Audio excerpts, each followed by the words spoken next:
ଆମେ ଗୋଟେ ସଯତ୍ନ ବିରୋଧୀ ଦଳ ହେବା ଦରକାର। ଗଣତନ୍ତ୍ରରେ ବିରୋଧୀ ଦଳର ଭୂମିକା ବହୁତ କିଛି। କିନ୍ତୁ ବିରୋଧୀ ଦଳ ରହିବା ଦରକାର ଯେ, କିନ୍ତୁ ଅପରାଧୀ ରହିବାର କୌଣସି ଆବଶ୍ୟକତା ନାହିଁ ନା। ଏଥିରେ ପୁଅର ଟ୍ୟାକ୍ସ ପେୟର, ଯେଉଁମାନେ ଟ୍ୟାକ୍ସ ଦାତା, ଯେଉଁମାନେ କରଦାତା, ସେମାନଙ୍କ ପଇସାରେ ପୁରା ଭାରତ ବର୍ଷ ଚଳୁଛି, ପୁରା ଦେଶ ଚଳୁଛି, ପୁରା ରାଜ୍ୟ ଚଳୁଛି, ପୁରା ରାଜ୍ୟର ଅର୍ଥନୀତିକୁ ମଧ୍ୟ ସେମାନେ ପ୍ରଭାବିତ କରୁଛନ୍ତି। କିନ୍ତୁ ଯଦି ସେମାନଙ୍କର ପଇସାର ସଠିକ୍ ଉପଯୋଗ ନ ହେବ ତାହେଲେ ରାଜ୍ୟର ତ ଦୁର୍ଗତି ହେବ।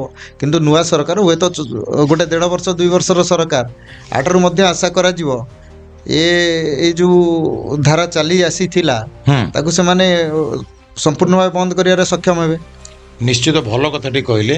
ଦେଖନ୍ତୁ 24 ବର୍ଷ ହେଲା ଗୋଟେ ଅଭ୍ୟାସରେ ପରିଣତ ହୋଇଯାଇଛି। ସବୁ ଅଧିକାରୀ, ସରକାରୀ ଅଫିସର ହୁଅନ୍ତୁ ବା ଯେଉଁମାନେ ବିଭାଗୀୟ ଅଧିକାରୀମାନେ ଅଛନ୍ତି, ସେଟା କ'ଣ ଗୋଟେ ଆଗରୁ ଅଭ୍ୟାସ ହେଇଯାଇଥିଲା ଯେ ଆମରି ଲୋକ ଅଛନ୍ତି ଏବଂ ଆମ କାମଟା ହେଇଯିବ, ଆମକୁ କେହି ପ୍ରଶ୍ନ ପଚାରି ପାରିବେନି। ଆଉ ଗୋଟେ ତା ଦେହରେ ଗୋଟେ ଇଏ ରହୁଛି ଯେ ରାଜନୈତିକ ଖର୍ଚ୍ଚ ଉଠାଇବା ପାଇଁ ବିଭିନ୍ନ ପ୍ରକାର ଯୋଜନା କରାଯାଏ। ଯୋଜନା କରିବା ପାଇଁ ପଇସା ଦରକାର। ସରକାର ଯେତିକି ଟ୍ୟାକ୍ସ ଆମର ଆଦାୟ ହେଉଛି ସେତିକି ପଇସାରେ ନ ହେଇପାରେ। ତେଣୁ ଆପଣ ଯେଉଁ ପରସେଣ୍ଟେଜ ଯେଉଁ କହିଲେ ପିସି କାରବାର ଆଜି ନୁହେଁ, ବହୁତ ଆଗରୁ ଅଛି। ଆଗରୁ କମ୍ ଥିଲା, ଜଣାପଡ଼ୁନଥିଲା। ଏବେ ଆମେ ପଇସାଟାକୁ ଦେଖିପାରୁଛୁ ଯେ 1 ଲକ୍ଷ ଟଙ୍କା 2 ଲକ୍ଷ ଟଙ୍କା କାମ ଏତିକି। ଭାରତ ସ୍ୱାଧୀନ ହେବାରେ ଗୋଟେ ବଡ଼ ଫାଇଦା ହେଲା ପିସି କାରବାରଟା। ପିସିଟା ଇଂରେଜ ନେଉଥିଲେ, ଏବେ ପିସି ଭାରତୀୟମାନେ ନେଉଛନ୍ତି।